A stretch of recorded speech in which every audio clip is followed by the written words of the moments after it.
Jess says, imagine if Russ has the same coaching and offense that Peyton Manning came into, even with just an average defense. I mean, absolutely.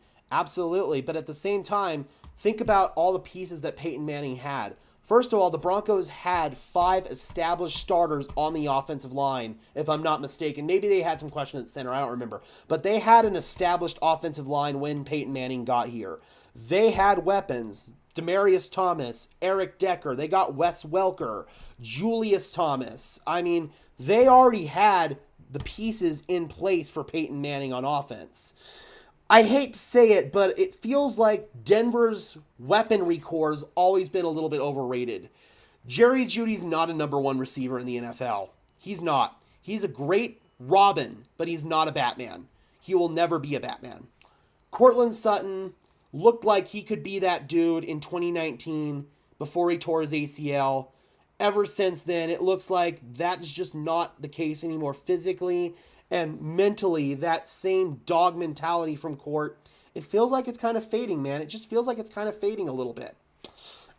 Tim Patrick, he's a great role player, absolutely. A great wide receiver 3, but unfortunately, these past 2 years, he's been injured before the season even started. Greg Dulcich, I like him. He's a great explosive weapon. The Denver Broncos haven't really utilized him to his greatest strengths, but also we can't sit here and say that Greg Dulcich doesn't have deficiencies as a player, especially as a blocker, and that's why Adam Troutman was named the starting tight end over Greg Dulcich. When you have Adam Troutman as your tight end 1, that's not good. Noah Fant, same issue. Noah Fant and Greg Dulcich, I almost see the exact same player in them. I think Greggy's a little bit more athletic than Noah is, but again, I literally see almost the exact same player when I look at Greg Dulcich and Noah Fant. 2 pure receiving threat tight ends who bring almost nothing in the blocking game, meaning that you can't really play them on rundowns, meaning that when they're on the field, defenses know that you're likely going to pass the ball, and it puts you at a disadvantage. That's why it's hard to get guys such as George Kittle, such as Travis Kelce, such as Rob Gronkowski, but there's reasons why those guys are regarded as the best tight ends in the NFL, because they can not only contribute as receivers, they can also contribute as blockers. Kelce, not as much, but George Kittle, Gronk, those guys were basically also known as almost like 6th offensive linemen out there because of their dynamic abilities, both as receivers and as blockers. The Broncos don't have that kind of player right now. And then don't get me started on the offensive line, man.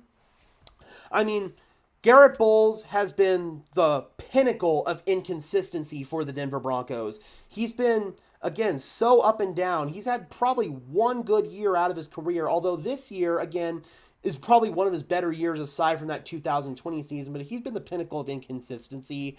We think about all the issues we've had at left guard. We thought we finally had it solved with Dalton Reisner. Unfortunately, Reisner just never developed like we hoped he would. A lot of the same issues that he had coming out of college never really got corrected when he came into the NFL, and that's even playing under the best offensive line coach in the history of the game in Mike Munchak.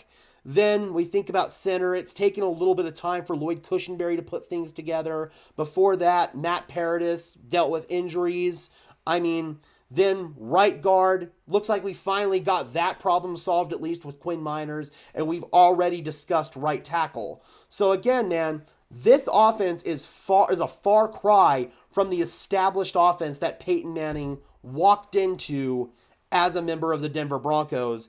And that's part of the reason why I feel like Russell Wilson has failed to meet expectations, is because the expectations were set too high, because because the weaponry group for the Denver Broncos was overhyped by the media. That's kind of how I feel about that whole situation.